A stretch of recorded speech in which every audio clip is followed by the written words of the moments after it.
Radio Grand Lac. La radio de l'identité locale Au cœur de votre quotidien sur le 92.1 et en DAB. Cette émission vous est présentée par le groupe RDIMO Aix-les-Bains. Vous entendez les murmures du lac? Histoire, immobilier, culture et patrimoine. Romain a plein de choses à vous dévoiler. Bonjour à tous, ravi de vous retrouver en direct comme toujours à notre habitude dans les studios de Radio Grand Lac 92.fm depuis bien sûr notre belle ville d'Aix-les-Bains pour cette nouvelle édition de notre émission Les Murmures du Lac Immobilier et Histoire. Aujourd'hui on va tenter de répondre à un sujet totalement lié aux activités immobilières. On va parler de l'activité du notariat d'une manière un petit peu large. Le thème du jour, acheter, vendre, transmettre, éviter les pièges et comprendre l'évolution du notariat. Pour ce faire, j'ai le plaisir d'accueillir Maître Ludovic Villormet, notaire bien sûr sur le secteur de Grand Lac, conseiller municipal également localement, donc quelqu'un de bien ancré. Merci Maître de votre présence aujourd'hui dans nos studios. Bonjour Romain, bonjour à tous. Ravi de revenir. Parler un petit peu de logement, d'immobilier, des mutations de notre belle ville d'Aix-les-Bains et de notre profession aussi également. Voilà. Complètement. Merci encore puisque l'horaire 17h un peu sur cette première partie de fin de journée où généralement les rendez-vous se succèdent, les signatures s'enchaînent. Peut-être une petite introduction. Est-ce que la vie notariale de Grand Lac se porte bien? Le marché, on le sait, est pas aussi facile qu'on l'a eu ces dernières années. Malgré tout, on résiste bien. Le marché, on peut quand même s'en féliciter, est pas mauvais. Est-ce que c'est un petit pré-bilan à mi-année, plutôt satisfait, un peu de réserve? C'est quoi le sentiment à chaud? Plutôt, on a quand même une très belle région, donc il y a toujours de l'attractivité, hein. Il y a toujours des investissements. Alors les investissements sont orientés et c'est positif aussi sur l'ancien. Vraiment, là, c'est vrai qu'il y a toujours le coup d'arrêt sur le neuf parce qu'il y a eu des dispositifs fiscaux qui ont disparu, le Pinel, etc. Donc c'est vrai que sur le secteur de Grand Lac, à titre d'info, les belles années, on était à 1000 logements de production par an et là on est à 100 sur le neuf. Donc il y a eu un sacré coup d'arrêt et ça a un impact sur les métiers du BTP et tous les second œuvres et métiers qui en découlent. Par contre, il y a une super dynamique sur l'ancien. On a une ville où de nouvelles niches fiscales immobilières sont vraiment présentes, notamment la location meublée, avec une ville qui politiquement est une agglo qui va dans le sens de développement de ses activités, donc des investissements, ce qui n'est pas le cas sur Annecy, Chambéry ou certains secteurs comme Chamonix où on a kyrielle de réglementation anti-Airbnb. Nous, Aix-les-Bains est une ville de cure et de tourisme, donc on n'a pas du tout, on a un mouvement politique qui accompagne en fait le sens de ce développement. Donc du coup, ça marche bien là-dessus, quoi. En fait, j'irais même plus loin, qui ne renie pas un petit peu, ses forces, parce que c'est vrai que Aix a toujours été une ville tournée vers un peu le secondaire, des temps de vacances ou de cure, et c'est vrai que c'est finalement de simplement accepter que par tradition on est une ville de passage.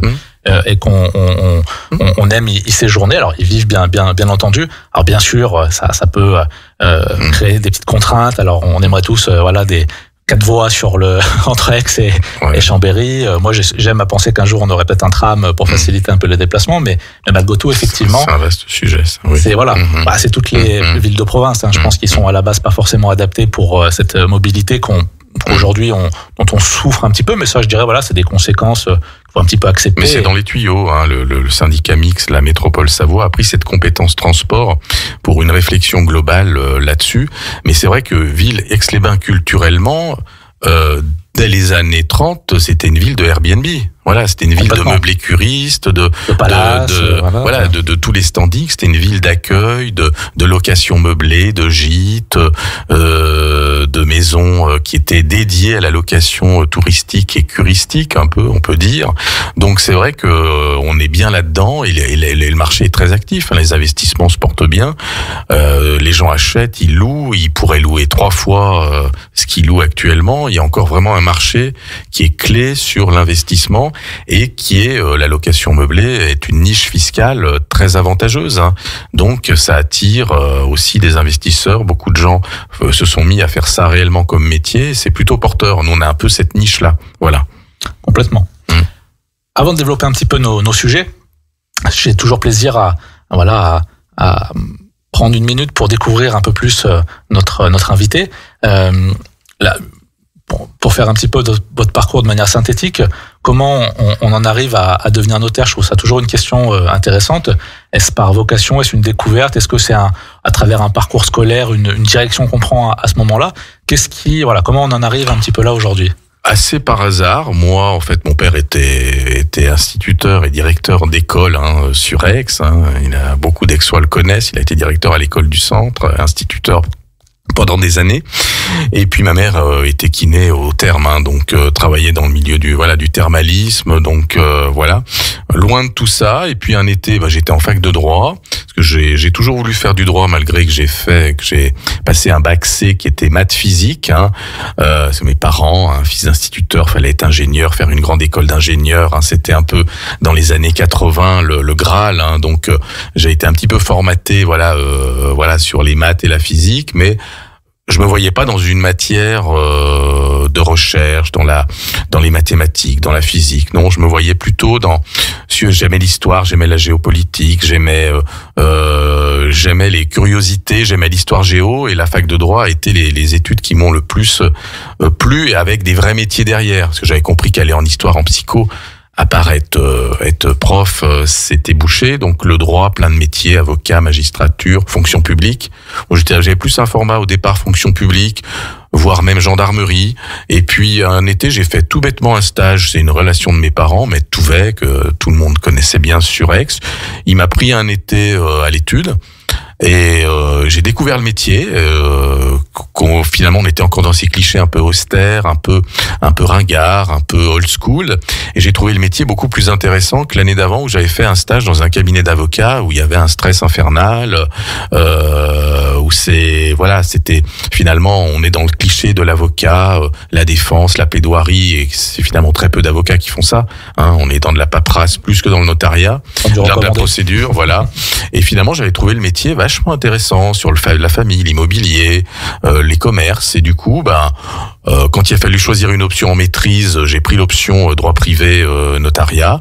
Et j'ai fait après le master 2 et après le diplôme de notaire, 2 années de stage à Annecy avec l'étude NAS Paco Barucan, qui était un gros office. D'ailleurs, c'est le plus gros des 2 Savoie encore.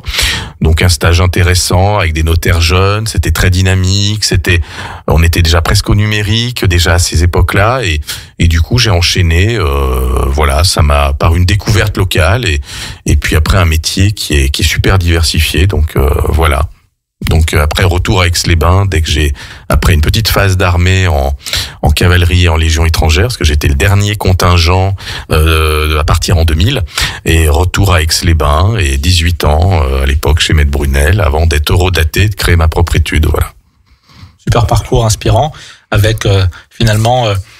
moi, j'aime bien les histoires qui sont les plus simples, avec une histoire toujours de rencontre, d'humain et de passion qui naît, et après ça déroule tout seul, et avec, j'imagine, beaucoup de plaisir. Alors, maintenant, on va rentrer un petit peu dans notre sujet du jour.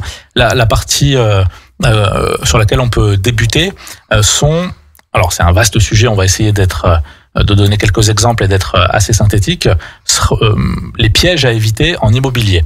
Alors, on en a listé quelques-unes, c'est les erreurs qu'on peut avoir lors d'un achat. Alors bien sûr, un acheteur, je dirais, chevronné, qui en est à sa X acquisition, aura un œil plus averti, mais on peut penser à des primo-accédants, des gens un petit peu plus jeunes. On pourra souligner le fait que toute la démarche administrative, les dossiers épaississent d'année en année, donc c'est pas forcément évident de s'y retrouver. Donc les erreurs peuvent être des paragraphes peut-être mal lus, mal compris, des conditions, des clauses qu'on n'a pas forcément assimilées, on n'a peut-être pas tout vérifié. Est-ce que vous pouvez nous dresser peut-être des astuces ou un peu un b.a.-ba de choses qu'on peut mettre en place pour justement être déjà dans les bons starting blocks lors d'une acquisition immobilière? Oui, déjà le premier conseil, ce serait déjà de prendre contact avec un professionnel. Alors pour les visites, les recherches, il y a le côté agent immobilier qui connaissent très bien le job là-dessus. Et puis plus globalement, c'est vrai qu'il faut déjà pas hésiter à aller chez un notaire ou chez son notaire si on en connaît déjà un. Et déjà, parce que les renseignements sont gratuits. Déjà, mettre en place un projet, ça permet d'en parler. Il n'y a pas d'honoraires à régler tant qu'on signe rien. Et les gens osent pas franchir la porte d'une étude pour demander tout bêtement des renseignements et comment ça va se passer. Voilà, avant de faire des visites. Voilà, déjà, est-ce qu'il faut que je me marie? Est-ce que j'achète à deux? Est-ce que j'achète tout seul? Qu'est-ce que je prévois? Au niveau de l'acquisition, des financements. Donc déjà, de prendre déjà de pousser la porte. En fait, on est dispo, tous les notaires sont dispo et le conseil, tant qu'il n'y a pas de signature, est gratuit. Et ça, les gens le savent pas assez, en fait. Donc c'est vraiment de s'entourer. Et de pas se stresser. C'est vrai que quand on prend les premiers documents un peu dans la face, en France, on aime la sclérose administrative, et dans l'immobilier comme ailleurs, parce que dans les mairies c'est pareil. On a un suradministratif, une surréglementation, mais quelque part, faut se faire accompagner, et généralement ça se passe très bien. Il faut pas se paniquer et signer dans la précipitation quoi que ce soit. Il y a le temps, il y a des conseils qui sont là.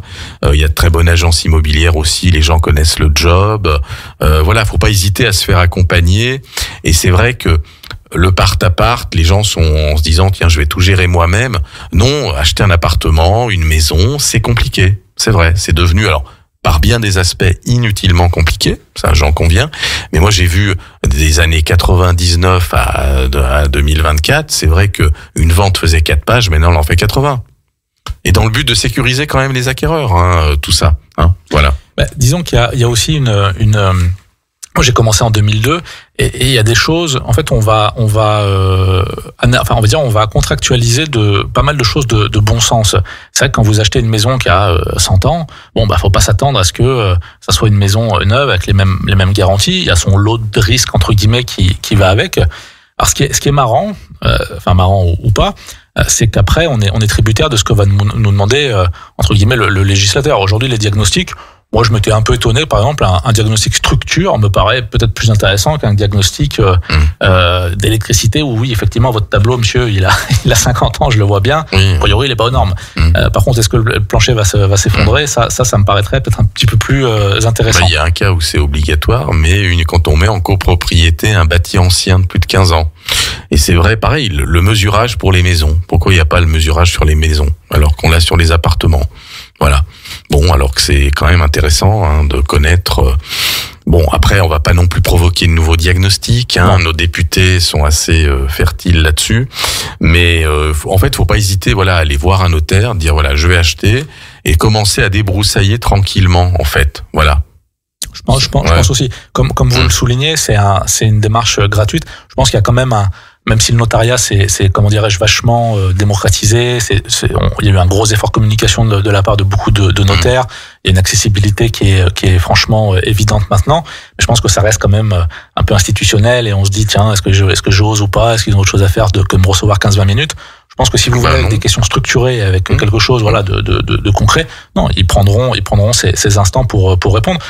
Je pense aussi que ça peut mélanger le concret de l'achat, c'est-à-dire que le produit en tant que tel, la maison ou l'appartement, tiens, j'ai un doute sur ci ou sur ça, le diagnostic qui me dit ça, vous pouvez me traduire un petit peu.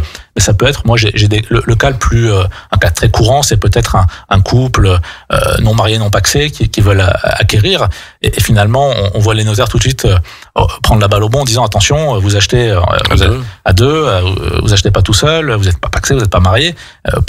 D'accord, mais qu'est-ce que ça veut dire? Déjà, ça permet de dégrossir autre chose. Des fois, avant de signer un achat, on va justement faire des testaments, faire un pax, faire des trucs qui sont finalement basiques et finalement plus importants que l'achat. Exactement. Et beaucoup plus facile à faire, beaucoup plus facile à faire, mais on se dit tiens, mais c'est pas de l'immobilier. Non, vous avez raison, c'est pas de l'immobilier, mais regardez, vous achetez à deux, si jamais on vous le souhaite pas, vous décédez, qu'est-ce qui se passe?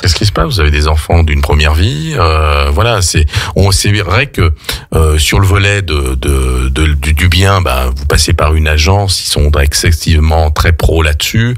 Vous aurez les renseignements sur le bien, mais il faut pas hésiter à venir voir un notaire parce finalement on va parler aussi du 360 autour de la maison en fait. Comment on va inclure ça? Vous êtes divorcé, vous avez des enfants, quel va être votre projet de vie. Si vous vous mariez, vous êtes entrepreneur, ça serait peut-être bien de faire un contrat de séparation de biens pour protéger votre épouse. Et en fait, c'est vrai que de l'achat, qui est souvent le premier achat, va découler déjà beaucoup de choses, quoi. Voilà. Donc c'est vrai qu'il faut vraiment pas hésiter à venir voir les notaires, surtout que il y a eu la réforme Macron qui nous a doublé le nombre en France et à Aix-les-Bains, on est passé quand même de 4 études à 16, 17, bientôt 18. Bon, il y a des dispos, il y a des créneaux, c'est pas les notaires maintenant qui manquent un peu dans notre secteur, Il y a eu un déploiement du service qui était peut-être à un moment peut-être plus élitiste, plus fermé, voilà. Mais maintenant, voilà, c'est vraiment quelque chose d'accessible, quoi. Le métier, c'est vraiment. Puis finalement, on peut faire des visios. Moi, j'ai plein de rendez-vous en visio, au téléphone. On n'est pas obligé de se voir en rendez-vous à un moment. Voilà, on a des pages, on a des sites internet. Enfin, le métier s'est aussi transformé là-dessus et sur le contact client. Est-ce que sur cette question des pièges à éviter, sur vos années d'expérience, vous avez identifié 1, 2 ou 3 thèmes? Est-ce que c'est toujours les mêmes choses qui reviennent? C'est-à-dire que est-ce que quand ça se tend, quand il y a des tensions sur des dossiers, est-ce que c'est une clause qui a été mal comprise? Est-ce que c'est une servitude qu'on avait fait peut-être cachée, enfin pas cachée, mais fait semblant d'avoir bien compris, finalement je l'ai pas compris? C'est quoi les sujets qui reviennent un peu sur le tapis, sur les conflits?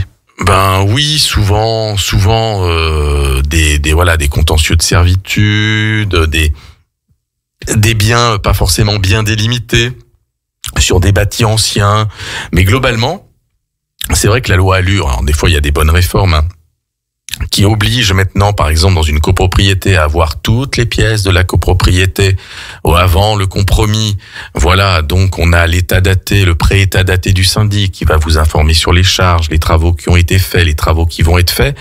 Il y a quand même une information et les impayés potentiels. Voilà, maintenant il y a quand même un encadrement de tout ça. Alors que moi j'ai même connu, c'était pas vieux, il y a 20 ans, c'est vrai, on appelait le syndic 3 jours avant la vente et là on découvrait qu'il y avait un fonds de travaux de 10 000 € à rembourser par l'acquéreur au vendeur. Ça posait problème, pas de faculté de rétractation à l'époque. Donc je trouve que c'est vrai qu'il y a eu une certaine réglementation qui est lourde, mais qui permet vraiment de sécuriser tout au long du dossier. Et maintenant, quand on va au compromis, c'est quasiment la vente, tout est vu. Voilà. Aujourd'hui, moi j'ai l'impression qu'on tend à viser la vente parfaite, c'est-à-dire la vente sans aucune virgule, ce qui est une bonne chose, on n'a rien contre. Mais dans un monde de l'immobilier ancien avec les résultats de plein de choses, effectivement le bornage, il est à 10 cm à droite, il n'y a pas mort d'homme, quoi, quelque part. Non, faut. Là justement, on est là pour aussi accompagner, voir où il y a même pas un problème, parce qu'il faut plus voir les solutions à apporter, mais dire là il y a ce problème-là, on l'a vu, vous en prenez connaissance, vous prenez avec, voilà. Tout est une question d'accompagnement et d'information. Faut prendre le temps du déroulé du dossier et puis se faire accompagner, pas hésiter à poser des questions. Et il y a les cas des assurances, des maisons récentes. Est-ce qu'il y a la dommage ouvrage, les décennales? C'est vrai que la conformité, l'urbanisme, c'est devenu. Moi, j'ai été adjoint à l'Urba de 2001 jusqu'en 2016, donc ça a été des années, qui sont l'urbanisme aussi. Un permis de construire en 2001, c'était quelques pages. En 2020, c'est un dossier. Heureusement, il est numérique aussi, mais qui s'est beaucoup complexifié.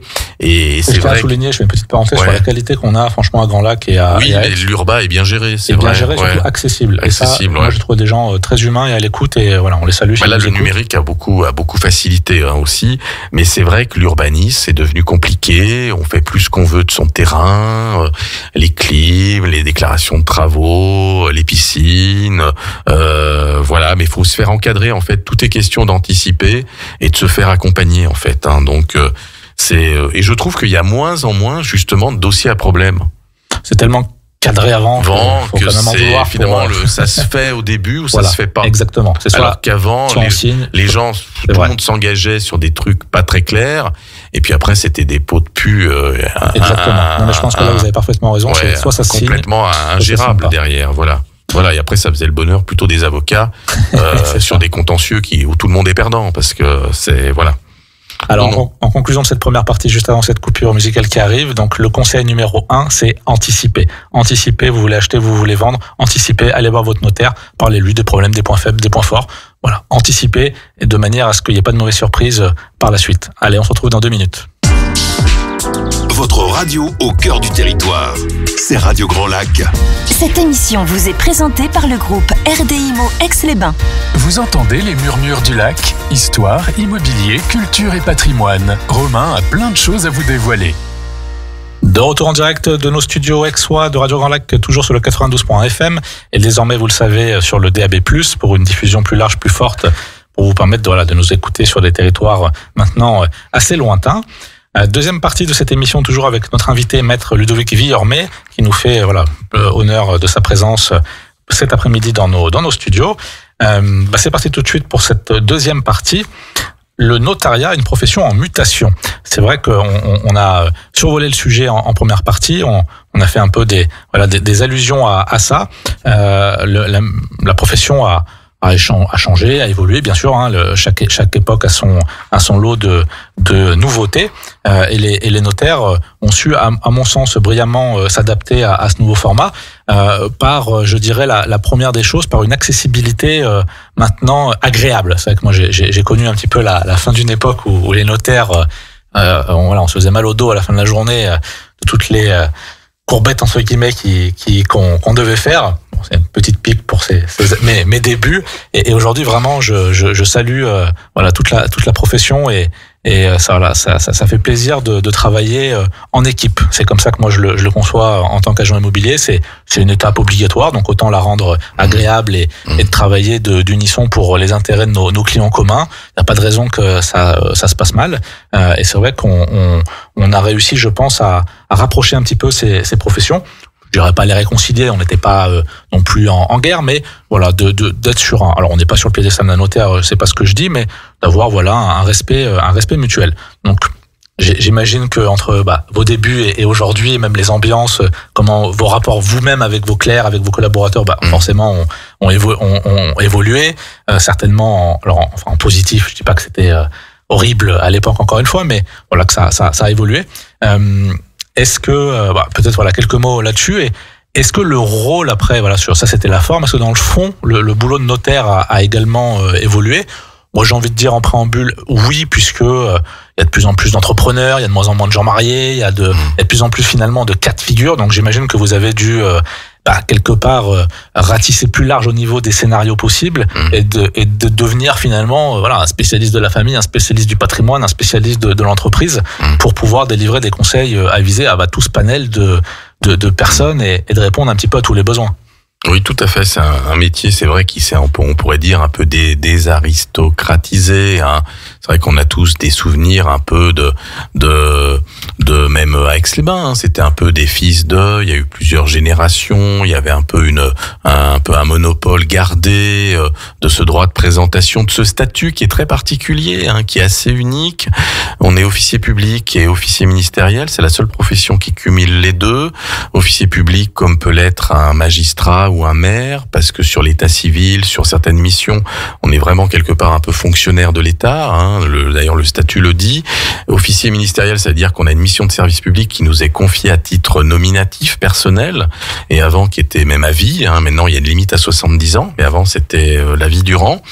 Et c'est vrai que d'un point de passage obligatoire, on est finalement devenu obligatoirement quelque part nécessaire parce que on est des juristes de proximité et finalement comme les vies des familles se sont complexifiées, l'immobilier s'est complexifié, du coup la profession a vraiment pris un virage de conseil, au lieu d'être un point de passage d'enregistrement. On est vraiment passé d'une fonction un peu d'enregistrement et de collecteur d'impôts qu'on a toujours à une mission vraiment de conseil aux familles, aux entreprises.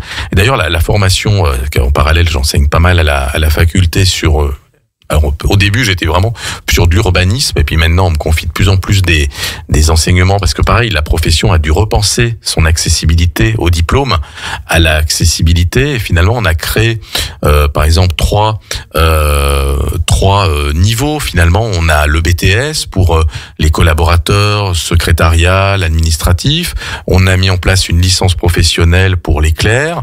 Après, avec des clercs de plus haut niveau, après une maîtrise, le DIMN. Et puis après, le Master 2 et le DESN, le diplôme d'études supérieures du notariat, qui donne le certificat d'aptitude aux fonctions de notaire, qui est l'équivalent d'un Bac+8 en doctorat, que beaucoup passent en doctorat. Donc la profession s'est beaucoup aussi formée, réorganisée en interne, avec beaucoup... Alors qu'avant, c'est vrai qu'il y avait le notaire nommé...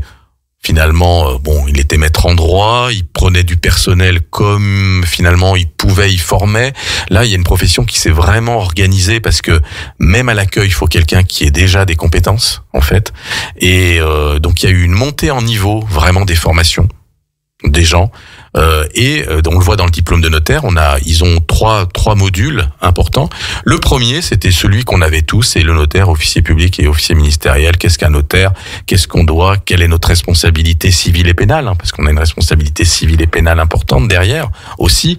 Voilà, on peut pas faire. C'est quelque chose qui fait peur, ça, ou... Disons que oui, quand même, c'est un garde-fou, quand même. Alors pour les clients, il y a cette fameuse garantie collective des notaires. Fait un préjudice. S'il ne peut pas payer, c'est l'ensemble de la profession qui payera. Et donc en fait, pour la personne, c'est quand même une garantie. C'est pas tous les professionnels qui ont cette garantie d'indemnisation qu'on a.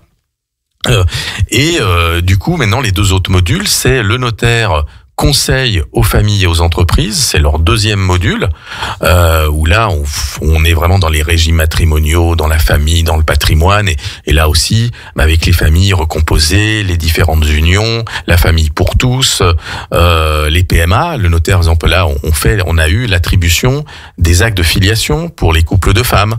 C'est un peu une nouveauté, du notariat qui est aussi en mutation.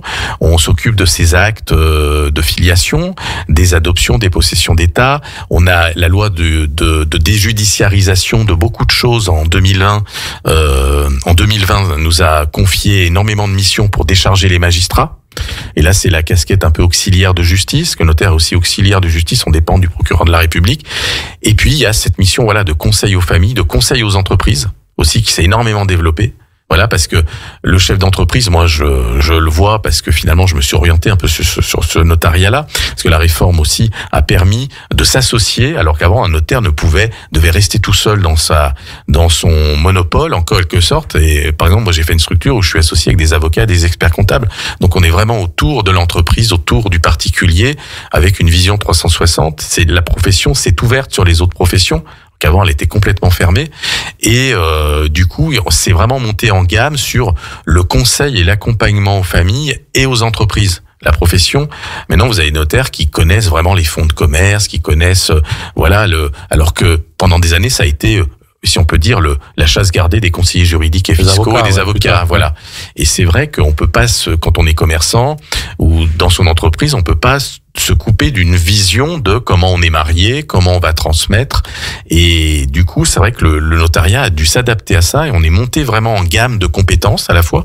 On est monté en compétences et à la fois on s'est rendu beaucoup plus accessible. Voilà. Et le conseil reste toujours gratuit. Oui, on rentre par une porte qui est plus, on va dire, des opérations quotidiennes, et qui amènent à des questions peut-être plus profondes aussi. Voilà, tout à fait.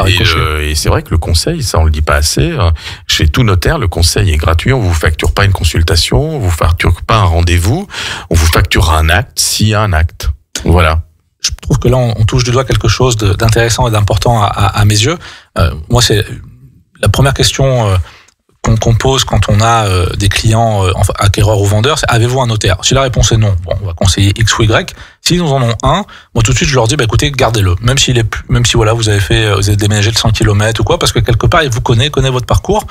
Et c'est vrai que c'est lui être loyal et fidèle, de se dire peut-être que ce monsieur ou cette dame elle a pris quand même du temps pour vous, à vous a conseillé, et qu'à un moment donné il faut un petit peu un retour sur investissement. Si vous êtes content, vous savez, maintenant avec la visio, comme on l'a évoqué, ça aussi c'était un petit crochet que je voulais faire, c'est justement tous ces outils numériques finalement modernes. Est-ce qu'ils ont ils ont permis, ça je pense que c'était le Covid qui avait mis un petit peu le doigt sur l'accélérateur pour tout simplement faire en sorte que les gens puissent acter à distance malgré les confinements et autres. Mais finalement, cette technologie a créé conserve le lien qu'on peut avoir. Mettons, on peut accompagner des gens pendant 20 ans, ils vont déménager à Lille, pourquoi pas les accompagner là-bas, finalement, vous n'avez pas besoin de vous déplacer. Oui, la profession, on a eu la chance d'avoir une profession qui a été vraiment novatrice dans le numérique. Voilà, par rapport à d'autres professions, on a vraiment pris ce virage du numérique. Et ça a été vite, hein. Oui, ça c'est allé très vite. Et les visios, c'est vrai que ça permet de suivre les gens. On peut faire un acte à Nice avec un vendeur qui est à Paris. On peut faire des procurations par DocuSign authentique. Et c'est vrai que ça permet une flexibilité des affaires, une mobilité, tout en gardant un conseil, un contact. Moi, j'ai pas mal de Français à l'étranger aussi. Alors là aussi, ça a été confié au notaire. Maintenant, avant, il y avait du notariat consulaire. Les Français expatriés devaient passer par le consulat, qui faisait le rôle d'un maire et d'un notaire. Le consul était Là, ils ont dit maintenant, il y a la visio, tout ça. Voyez avec votre notaire en France. Ils ont déchargé les consulats de cette mission. Donc et c'est vrai que c'est la visioconférence, l'acte, le numérique permet des échanges rapides, une proximité, même si on est à 3000 km, quoi. C'est la profession a fait et c'est vrai que nos prédécesseurs ont anticipé tout ça, et du coup c'est vrai que dans la société actuelle, nous, le passage au dématérialisé n'a posé aucun problème. Et je pense que c'est aussi parce que les notaires, il y a eu ce renouveau et qu'il y avait aussi un âge. Oui, la réforme, c'est vrai. Après, la réforme Macron, on en a beaucoup parlé. Elle a quand même ouvert des portes, elle a ouvert beaucoup de choses. C'est vrai que des choses seraient perfectibles, mais ça a été une réforme qui finalement a ouvert la profession sur la société, et finalement c'est un gain pour tout le monde, sans en changer quand même sa substance. Voilà. C'est vrai qu'on est là, pareil, on rentre jamais dans un discours de marchand de tapis sur les honoraires. Si on signe rien, c'est gratuit, les conseils sont gratuits. Quand on signe quelque chose, on a un barème imposé, que vous preniez un notaire à Chambéry, un notaire à Aix-les-Bains, ça sera le même tarif. Donc il y a aussi ce confort, alors que beaucoup d'autres professions vont être déjà sur la négociation de la prestation. Nous, on a une prestation, effectivement, faut qu'elle soit rémunérée, mais je rappelle quand même que pour une vente, 7,5-8%, il y a 1/10 des 8% qui vont au notaire. Les 9/10 sont de la fiscalité État, collectivité locale, commune et département. Donc on reste toujours un collecteur d'impôts, mais c'est vrai que là-dessus, le numérique a vraiment facilité les choses. Le Covid aussi, en fait, il y a eu une conjonction qui ont fait que, sur 2-3 ans, il y a eu une multiplication du nombre d'offices et la transition numérique. Voilà. Par contre, c'est vrai qu'il a fallu s'adapter, aussi beaucoup ont pris leur retraite, parce que c'est vrai que établir un contrat maintenant numérique, même si la base des connaissances théoriques reste la même, maintenant faire un contrat, il faut autant être informaticien que juriste. Voilà. Il y a de ça. Est-ce que, si on analyse, on essaie d'aller dans le step 2 de l'analyse, sur ce nombre de notaires, est-ce que finalement, on pourrait dire ou pas, ça c'est vraiment une question ouverte, que le fait qu'avant c'était peut-être plus de grosses études avec plus de notaires salariés, qu'au final les gens, le nombre de plumes n'a pas tellement augmenté. Non. Mais finalement, c'est au lieu de faire X chiffre d'affaires, il a été divisé en plusieurs parts. C'était l'esprit de la réforme, c'est que moi je l'ai connu, j'ai bossé dans une étude où finalement il y avait ce qu'on appelait les clérabilités, c'est-à-dire c'était des clercs qui pouvaient recevoir les actes, certains actes, tous les actes de l'immobilier, pas les actes dits solennels de droit de la famille qui restaient un monopole du notaire. Mais c'est vrai que la plupart, dans beaucoup d'études, à Lyon, il y a des études avec 100 collaborateurs, les gens ne voyaient jamais le notaire. Maintenant, ils se sont dit, non, maintenant, c'est pas le sous-clerc et la sous-secrétaire qui reçoit les dossiers, ça doit être le notaire. Les gens ont besoin d'être conseillés par le notaire. Quand vous allez chez le cardiologue, c'est pas l'assistante qui vous fait le Doppler ou la prise, l'examen, c'est le cardiologue. Voilà, on est revenu où finalement, il fallait qu'il y ait un B2B, un face-à-face du notaire avec le client. Ouais. Et du coup, c'était le sens de l'authenticité, que vous voyez quelqu'un qui, au nom de l'État, vous authentifie votre contrat et qui est pas ces sous-délégations qui ont permis des grosses études, c'est vrai, et et finalement voilà, où on voyait jamais les 2-3 notaires associés, ou très rarement, certains clients uniquement. Et du coup, on est revenu finalement aux origines de la profession, hein, parce que je retombais sur l'histoire du notariat. Moi, j'aime beaucoup l'histoire. Par exemple, en Savoie, à un moment, il disait, s'il y avait une profession qui était plus nombreuse que les curés, c'était les notaires. Il y a eu un moment où il y a eu beaucoup de notaires, et puis après le système s'est fait avec ces histoires d'habilitation, de clérabilité, que finalement ils n'ont pas ouvert d'autres études et fait grossir ceux en place. Voilà. Je fais un crochet qui n'a rien à voir, mais vous avez ouvert un peu les anecdotes anciennes. Moi, ce qui me fait toujours marrer, c'était qu'il y a un temps où les commissions d'agents immobiliers étaient plus importantes que les prix des biens. C'est-à-dire que je me disais, tiens, lui, il veut m'acheter ma maison. Combien vous m'en donnez? D'accord. Puis vous allez voir le vendeur, combien t'en veux? Ok, t'en veux tant, d'accord. Et puis au final, la commission, c'était un peu la différence entre ce que le gars pensait que ça valait. Et je trouve ça vachement marrant. Bon, après, les premières lois ont bien sûr nettoyé tout ça, puis la loi Hoguet a mis un cadre. Mais c'est vrai, dans le passé, il y a certaines formes assez rigolotes de nos métiers, et ça je savais pas. Il faut le faire quand même, plus de notaires que... Oui, il y avait des études au Montcel, par exemple. Voilà, il y a eu les gens, là c'était aussi un moment sociétal différent. Par exemple, peu de gens savaient écrire. C'était le seul qui savait écrire avec l'instituteur.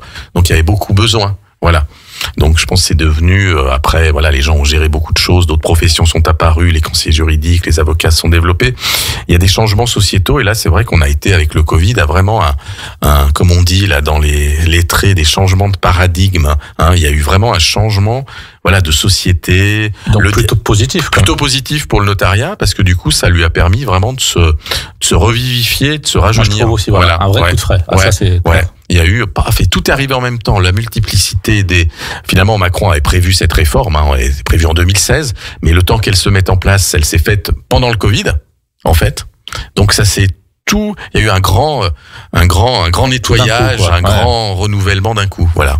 De fond et de forme, en fait. Si on regarde l'avenir un peu dans cette lignée, est-ce que, avec toutes ces années d'expérience, il y aurait un sujet qui mériterait d'être amélioré, ou un sujet de fond, quelque chose où vous dites, tiens, dans notre profession, on aurait peut-être besoin de ça, ou finalement, là, c'est déjà pas mal pour ces dernières années. Ouais, disons, il y a des nouveaux chantiers justement qui s'ouvrent. Alors c'est toujours dans le volet de la déjudiciarisation de beaucoup de choses, parce que les tribunaux sont plus qu'encombrés, les budgets de l'État sont ce qu'ils sont, donc on a de plus en plus de missions qui vont être confiées, qui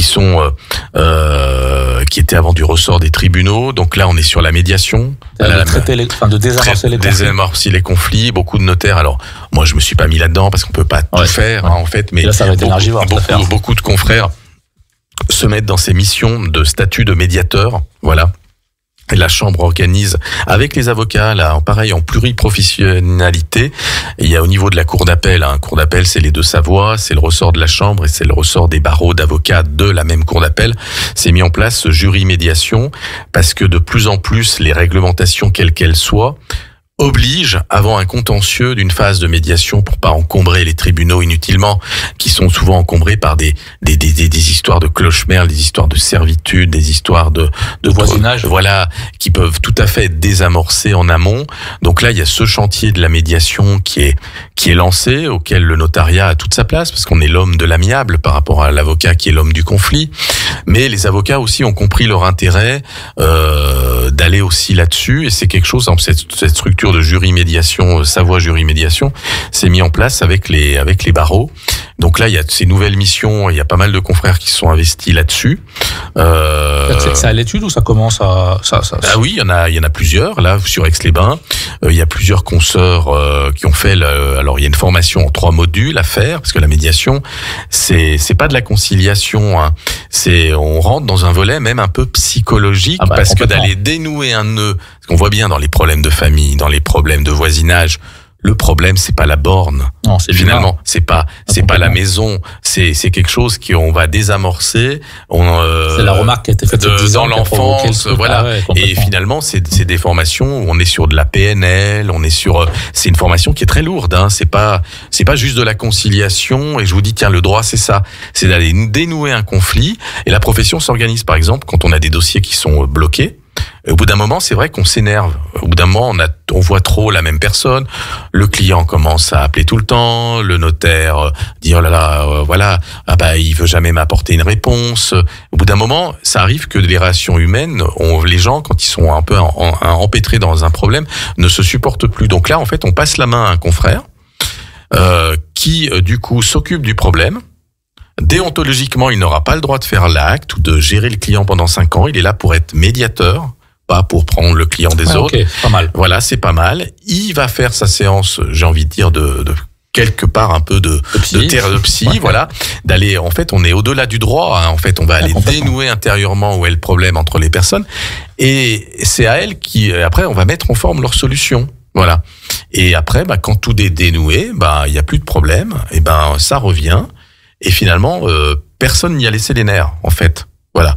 Et ça, c'est un nouveau chantier, un nouveau volet du métier qui a un avenir vraiment important parce que la magistrature va de plus en plus se réduire aux choses essentielles du régalien.